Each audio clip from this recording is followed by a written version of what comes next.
E nós queremos tentar acelerar aqui essa mesa de abertura para nós ouvirmos, né? Nós vamos ter nesse período da manhã a apresentação de uma experiência, que é duas experiências de cidades americanas, né? A cidade de Portland, sobre a questão da governança metropolitana, e também, e sobretudo, a experiência de Los Angeles, que é uma cidade que, durante muitos anos, acreditou quase que exclusivamente no investimento do transporte individual, do automóvel, né? E, há alguns anos, eles fizeram essa avaliação, críticas, as avenidas, os viadutos estavam todos congestionados, e Los Angeles iniciou uma transformação do modal e no investimento do transporte público. Eu acho que esse é o gancho, essa é a nossa vontade de conhecermos essa experiência, porque as cidades brasileiras, as cidades, sobretudo, as cidades que compõem as regiões metropolitanas do Brasil, estão vivendo situações de absoluta precariedade no deslocamento das pessoas, né?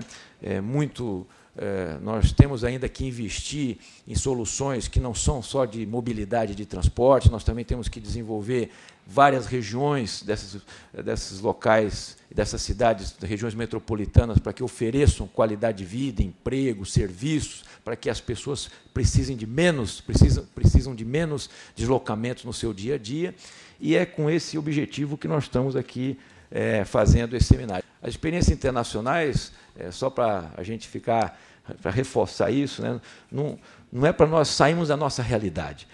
As experiências internacionais, elas servem muitas vezes como talvez um espelho, com uma lente de aumento, para que a gente possa se ver melhor, para que a gente possa iluminar situações da nossa própria realidade. É com esse objetivo que nós queremos fazer aqui essa troca de experiências. Uma das questões principais que nós temos que ter a consciência, e eu acho que uma grande parcela já sabe, que é da qualidade da vida das pessoas que hoje pegam transporte urbano, péssima qualidade, mas uma coisa que é menos falada, que é o preço econômico para o Estado de São Paulo e para a cidade de São Paulo.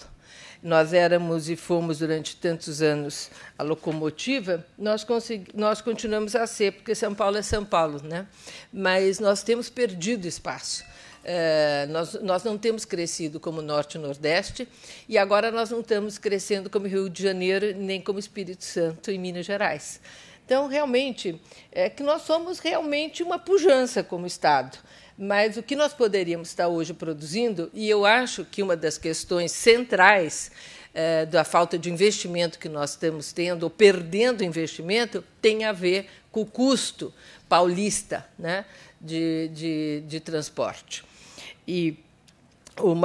Então, eu diria também que tem sido priorizado, né, o transporte individual, e que nós sabemos que o transporte individual, ele realmente, em grandes metrópoles, ele é um desastre, porque acaba você colocando mais carros na rua e não vai ser solução nunca para um transporte de massa.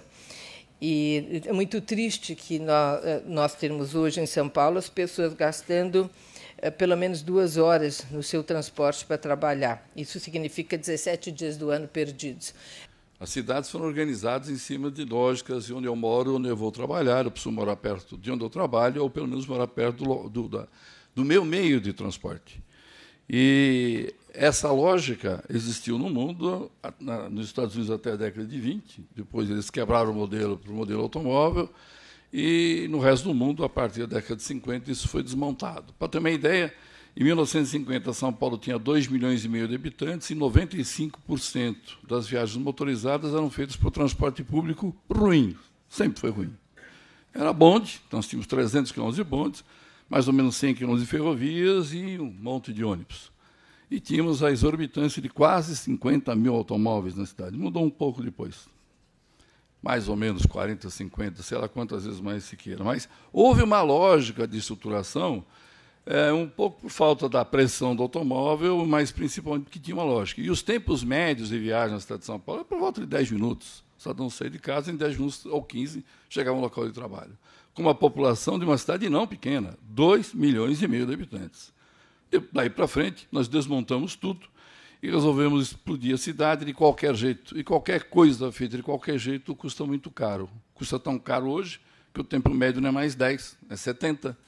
E hoje, no estudo que foi feito pela INTP junto com o IPEA 98, coordenado ali pelo Eduardo Vasconcelos, que vai participar na próxima fase, nós temos um sobrepreço nas tarifas, tínhamos um sobrepreço nas tarifas de ônibus em 98 de mais ou menos 16%. Trazido aquilo para cá, e não considerando o bilhete único, se o cidadão pagar R$3 por uma viagem única, se ele pagar R$3 por uma viagem única, significa que ele está pagando 48 centavos a mais por perna de viagem. Portanto, fazer as coisas de qualquer jeito custa muito caro, é muito ruim. Pena que não seja para todo mundo, né? Porque alguns se aproveitaram e muito dessa bagunça generalizada que foi a construção das cidades nossas. O transporte público na região metropolitana, porque essa integração é uma coisa extremamente viável e importante para todos nós. Discutirmos o transporte sem que nós tenhamos aí o governo federal, o governo municipal, o governo estadual, integrados e discutindo a questão da mobilidade, é muito difícil de solução. Então, a solução ela parte por uma discussão metropolitana que eu acho de extrema importância. A viabilidade de nós sairmos daqui com propostas, de fato, reais, é muito grande. O CAL, enquanto autarquia pública federal, para aqueles que não sabem, os arquitetos não estão mais no conselho, no antigo conselho do CREA, né? Nós temos agora nosso conselho próprio, Conselho de Arquitetura e Urbanismo. E dentro dessa proposta, né, dessa atuação de um novo conselho, temos discutido muito que é importante que o CAL participe e discuta dos temas nacionais, das grandes questões nacionais.